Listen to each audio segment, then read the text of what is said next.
Have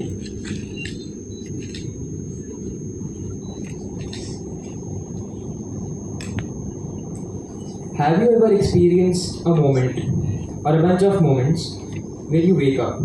Rather, you think that you wake up and you're not able to move. You experience hallucinations and you see vivid dreams. And you're not even able to flinch a single muscle. This is sleep paralysis. And this is one of the most common experiences which are faced by humans. But rarely do people know why this happens. And that is exactly why I am disappointed. We know more things about aliens than we do know about a 3-pound organ in our body, the brain. Now, if you were to search the internet for the power of the mind, you will find some strange things. A great many nutritional supplements, a program that shows you how to attract success simply by focusing on it, and a Shaolin monk purporting to break things with his head. But beyond the hucksters and the hype, the mind can actually do very great things, including shaping our perspective of this world and our reality. And that is not pseudoscience, that is neurobiology. And the reality is far beyond mere positive thinking and what we call spirituality. It is science. To truly understand how our mind works and coordinates with our body, we need to look at Anna's case, which is detailed in the non-fiction book Becoming Supernatural. So, she was thrown into a state of survival after hearing her husband's suicide news.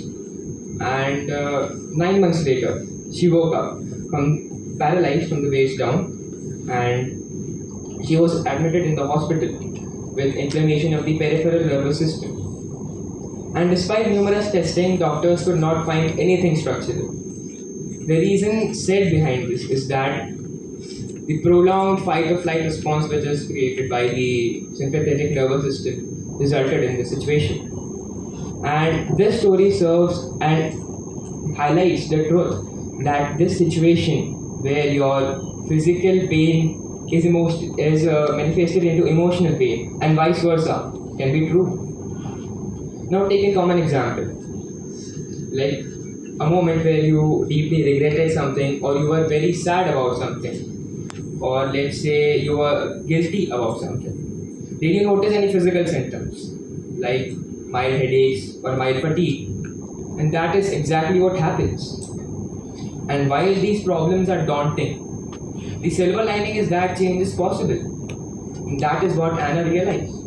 She realized the importance to rebalance her autonomous nervous system, which is essential for controlling our bodily functions.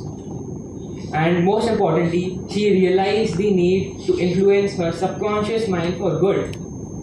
And the subconscious mind accepts our practices, but it takes time to do so. For example, we know that 2 plus 2 equals 4. Everybody knows that. But if we were to compute 15 into 27, that might take some time, as it's not a calculation we commonly do.